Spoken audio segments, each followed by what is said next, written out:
Hey everyone, this is Lori Barnes back with another video for you on the new moon in Aquarius. Stay tuned to learn all about the energy coming up.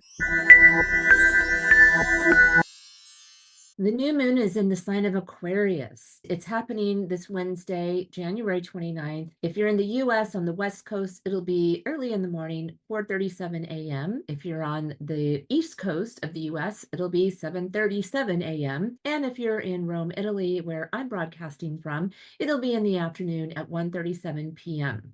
It takes place at 9 degrees of Aquarius. And we do have 4 planets in Aquarius. You can see that in the chart. We have the Moon, Sun, Mercury, and Pluto. And I'll be talking about all of that in today's video.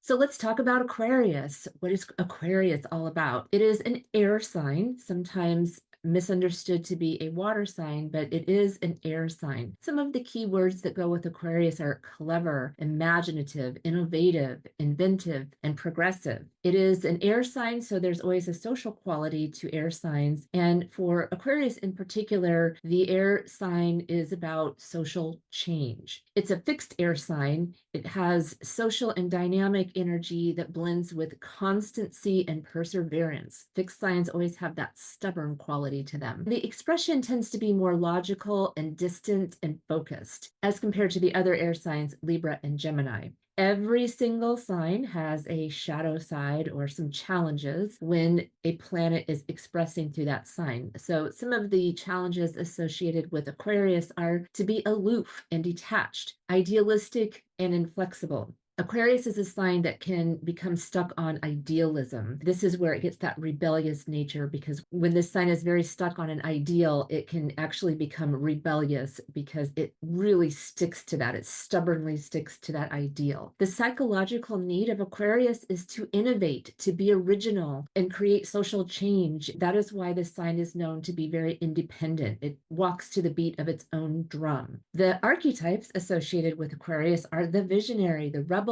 and the humanitarian. The symbol of Aquarius is the water bearer. You typically see the water bearer holding that jug of water over its shoulder or pouring the water out like you see in this image here. So I always like to look at the symbol and the similarity between the symbol and the sign. Aquarius and the water bearer are the connector of the individual and the collective. The water bearer carries and distributes information. That's that symbol of the jug of water. It pours this information out, representing all people or a collective of a group of people. And the water bearer is like the intermediary, bridging the individual with the collective. There's this detachment that goes with Aquarius. I think this is a really important way to understand Aquarius is through its symbol, because this idea of the water bearer pouring out the water, it's pouring it without keeping it. It's not attached to holding on to that water. It's serving humanity with detachment. It also represents innovation and progress. The flowing water represents this continuous stream of innovation and thinking and progress. Then there's the rebel and the idealist. So this fixed nature of Aquarius can really get attached to its ideals. And this is where it can lead to being that rebel, insisting on their vision is what's best. When we look at a sign, we always want to look at the sign that is opposite. So in this case, it's Aquarius and Leo. We don't actually have anything traveling through Leo in this chart. You can see the Aquarius signs up there in the upper right corner. What's being highlighted between this axis of energy, between the Aquarius-Leo axis, is Leo is more centered around self-expression, the person, the individual, personal pride, and seeking recognition for self. Whereas Aquarius is focused on the collective, the group, and shared goals, and values what helps the group over the individual. It's focused on the collective. So now we are at the vibe. I always like to talk about the vibe, this mix-up of energy happening at the new moon, and then we'll look at the chart and pick out each of the individual aspects. First is innovative ideas and brainstorming. With all this air energy, it's a really great time to come up with ideas, to brainstorm, to get together with others and talk about solutions. You can see that we have the Sun, Moon, Mercury, Pluto, and Jupiter all in air signs. 4 are in Aquarius, and then Jupiter is in Gemini. There is some tension, though, that's coming into the mix. That is the tension that comes with progress and change. And we have so much change going on in the world right now. There's this energy of people wanting a lot of change, but there's that discomfort that comes with that change. Of course, there are always people who don't want that change or who are resisting the change. There's this flood of words and ideas. It's a lot of air, a lot of conversations, a lot of ideas are being tossed around. Not all of the words and ideas that are being tossed around in the world right now are going to have substance or actually manifest. We are in the midst of getting this flurry of ideas coming from many different directions. There is optimism involved. When Jupiter is involved, there's always some optimism. It can actually be too much optimism. That Jupiter can bring too much of things. So it's not to say that everything is an exaggeration, but it is saying that there's all this optimism and there can be a tendency towards being overly optimistic or exaggerating. At the same time, we have this kind of simmering emotional intensity. We do have a lot of water also involved with the new moon. Mars is one of the planets that's in a water sign. And as you probably already know, Mars is retrograde. So there's kind of this simmering energy that's underlying this energy at the new moon, or you could say there's this volatility and emotional undercurrent that's happening at the same time. So in the vibe, we have this idealistic yet detached collaboration of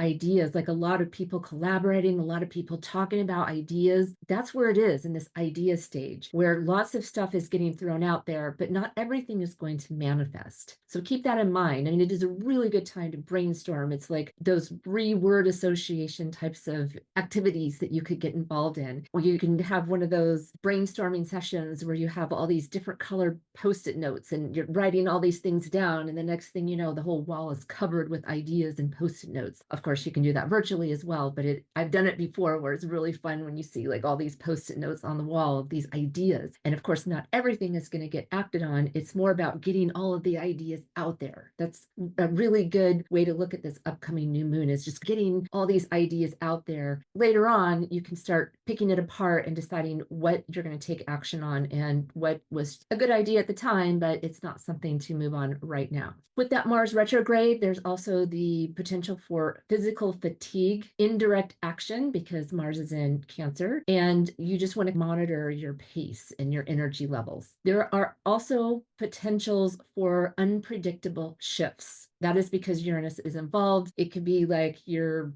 going in one direction and maybe you're in a brainstorming session and you think you know where you're going and you're putting all these ideas out there, and then all of a sudden something comes out of that brainstorming and the shift goes over here that you wouldn't have thought it was going to go in that direction in the beginning, but it does, and you may be quite happy with how that goes. There's also some potential for some illusion. It can be more glamorized Hollywood type of illusion. Do be aware that everything that you hear may have that touch of Neptunian quality of Hollywood cinematic. It may not really be what it is. Like when you start looking underneath that glamorized or romantic concept, that it's not really what it appears to be. Some of the more shadowy sides of that is, deceit and propaganda. So again, not everything is going to be deceit and propaganda, but it can be that, or it can really be a glamorized version of where we're going to go. And then lastly, there's that reflection and recalibration that comes with a retrograde. We have Mars retrograde. There's those RE words. And so it's a good time to assess how you're using your physical energy. So those are the vibes that are all mixed up with the new moon. So what do we do with all of this energy? Well, I have 3 ideas for you. I always like to come up with some ideas for you to use with the new moon energy. The first one is a vision board. I do like to do vision boards for every new moon, and I change it up depending on what that new moon is all about. What is the sign that it's in, and what is the other energy going on? So in this case, this is a vision board for innovation and change. Now, you might be thinking about the world and all the crazy stuff going on in the world right now, but I would actually focus on yourself with this one. Do a vision board that reflects your forward-thinking goals. What are your aspirations? What type of change do you want to make in your life? Where is there innovation needed in your life? And what does that look like? And then make a vision board around that. And think about how this vision, this aspiration that you have, or aspirations, because it may be more than one, tie them back to your personal growth. Where do you want to go? What are your personal values? Do they mesh well together? How does this aspiration that you have impact your larger world, the community around you, the people around you? The second idea I have for you is a collaborative brainstorming session. This is a great new moon to get together with others and brainstorm, whether it is at work for a personal project that you have. You might get together family members to talk about how you want to make some change to your home, or you might want to talk about how you want to do vacations differently. Really depends on you and what's going on in your life. You may want to do volunteer work. You may have a group of friends and you all feel strongly about a particular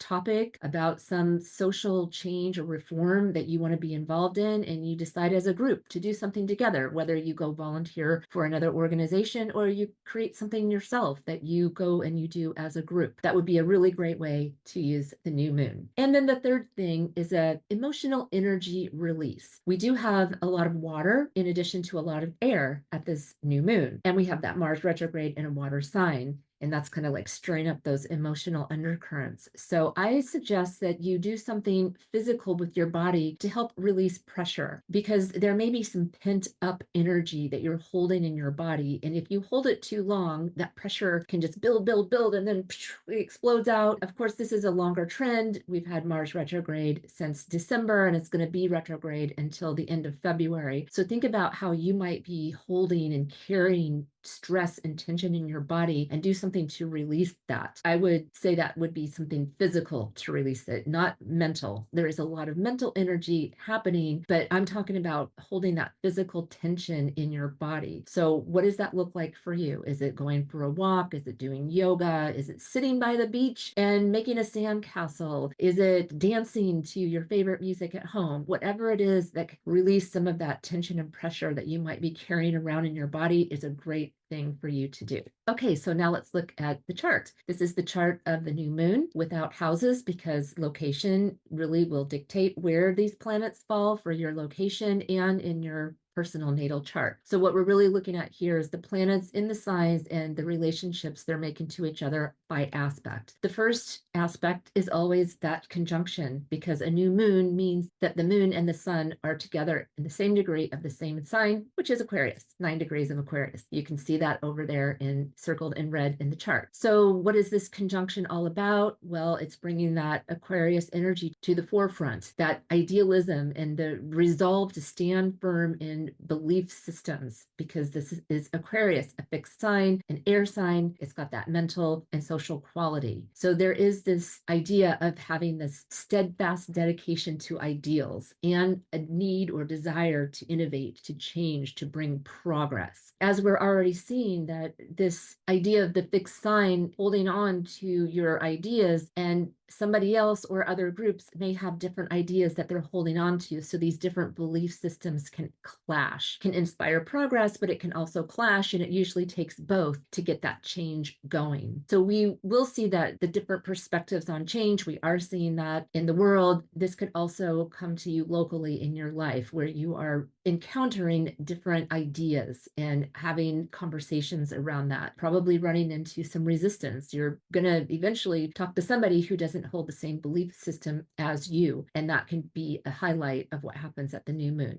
So just be aware of holding on to your own ideals at the new moon, to try to be open to at least listening to another person's perspective, because this is the best way to participate in change. If you're not willing to hear somebody else's perspective, it's very difficult to embrace change. And some change is not within our ability to stop or to change. So it's really good if we can hear where other people are coming from, so that they'll hear where we're coming from. Mercury is involved. You can see that Mercury is moving towards the sun in Aquarius. This brings in the communication aspect, that Mercury is the planet of communication. So we have the moon in Aquarius, which is our habits, and it represents the emotional realm. We have the sun, which is our vitality and our life force. And then we have Mercury in the picture in Aquarius, which is all about communication. So there's really heightened mental activity during the new moon. I've already said said, brainstorming and having that free flow of ideas is a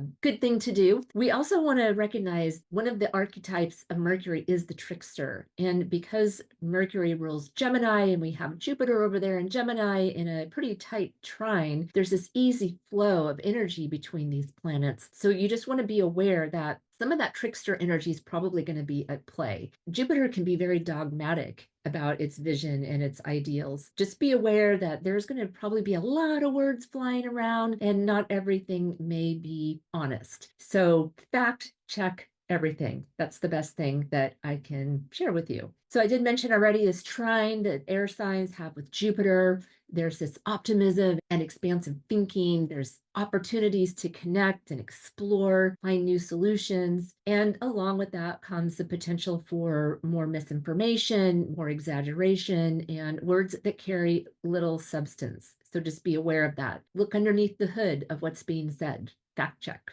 The planet Pluto is there in Aquarius as well. It moved into Aquarius last year, the end of last year, and it's going to be there for a very long time. Pluto moves very slowly. The other three planets in Aquarius that you can see are moving away from Pluto, but I just wanted to mention it. It's a very wide orb. Many astrologers wouldn't consider this part of that conjunction, but there is this stellium in Aquarius. Just a little while ago, all of these planets would have moved over Pluto, so there can be kind of this leftover energy where there's maybe more courage to speak your truth. There could be more transformative words coming out. There can be more intense idealism, intense being a Pluto word, and there can be more emotions brought to the surface and maybe some overwhelm, too many ideas flying around. So there's a lot of air energy, there's an Aquarius stellium, and there's also a lot of water energy, which is all the circles that you see here. So with that air dominance, and we're talking the sun, moon, Mercury, Pluto, and Jupiter all in air, it just amplifies that social dynamic and that thinking, a lot of mental energy. These ideas that may be swirling around constantly, endlessly, it's just coming in from everywhere. What we don't have is a lot of earth and fire. So having those ideas turn into something, that is not really what this time is about. It's more about that idea making than it is in manifesting what the ideas actually are. In fact, a lot of the ideas swirling around may not become manifest at all. It may just be loads of hot air. Now, there's also that water dominance. We have Venus, Saturn, Neptune, the North Node, and Mars all in water signs. So that brings in that emotional undercurrent. And it could potentially be passive aggressive energy and a bit volatile with that Mars retrograde in Cancer. So whatever these ideas are, there could be a bit of a delay before we actually see tangible results. Still do brainstorming, still come up with those ideas. Just don't worry right now about making them manifest. That will come, but right now it's more about the ideas. We do have an exact conjunction of the North Node and Neptune. I'm calling it a karmic shift because the nodes recently went into Pisces and the planet Neptune is going to meet the North Node. They're going in different directions. The nodes tend to go retrograde and Neptune is moving forward and it's going to move into Aries later this year. So as they pass, you have one that just moved into Pisces and you have one that's getting ready to move out of Pisces. Now the North Node moves quicker than Neptune, but it is not a quick moving point. It's a point, it's not an actual body. It's going to take 18 to 19 months before the nodes change signs again. Take note, there's this karmic shift. And Neptune is known for its kind of elusive qualities. There's like a fogginess to it that can be dreamy, romanticized. The big picture may be more obscure. What it appears like isn't probably what it seems. And North Node is about destiny. It's about where we're going. So what you want to do is look beyond the surface appearances and do some discernment about what's truly happening. Know that the narratives that you're hearing may be overly idealistic. And again, fact checking is advised. With the Mars retrograde, I wanted to point out that it is making a sextile aspect with Uranus, which is easy flowing energy between the two. This injects some dynamic energy into the new moon. It stirs those emotional waters. With Mars retrograde, things are more indirect, especially because it's in the sign of Cancer. Being retrograde, there's that reflective quality. Again, this is another signature that actions may be delayed, although there may be this feeling like, oh, I want to change right now. I want to make things happen right now. There could be this pressure cooker of energy, this simmering undercurrent. The best way to use this energy is to get those ideas, write them all down, put them on post-its on the wall or a virtual whiteboard, however you want to do it. But you also may feel that pent-up energy. And this is where I was saying, do something to release energy out of your body. If you're feeling like you're carrying a lot of energy and you could just explode, if the next person you talk to does this, you might just go off on them. If that's how you're feeling, it's a good idea to start releasing some of that pressure, but let it out in spurts so you don't let it out on somebody and then feel bad. Oh, I didn't mean to blow up on you like that. This energy can be unpredictable or erratic with Uranus involved. So do be aware of that and try to channel that energy in a more productive way. So this is some information on the Mars retrograde. It's been retrograde since December, so I'm going to let you read that slide on pause if you'd like to, and also the dates for the Mars retrograde if you wanted to grab those dates. Here they are. Now, in your chart, you may be wondering like, oh, where is all this stuff happening in my chart? Get a copy of your chart. You can get a free one online if you don't have it. Look for the signs. You can see right here, I have the name of the sign and the planet that's traveling through that sign. Look and see what house that's in your chart, and that's going to give you a more personalized look at how this energy is showing up for you, or what part of life the energy is likely showing up. And here are the houses with some keyword references to the life aspects that are covered by each house. The quote for this Aquarius new moon is, "Sometimes in the winds of change, we find our greatest direction." That's from Mimi Novik, and I thought that was a good quote for this upcoming new moon. Thank you for joining me today. I'll be back with information on the Gemini full moon that's happening on February 12th at 24 degrees of Leo. You can book a consultation with me at Lori Barnes Astrology or use the QR code. Thank you so much for joining me today. I'll see you next time. Ciao.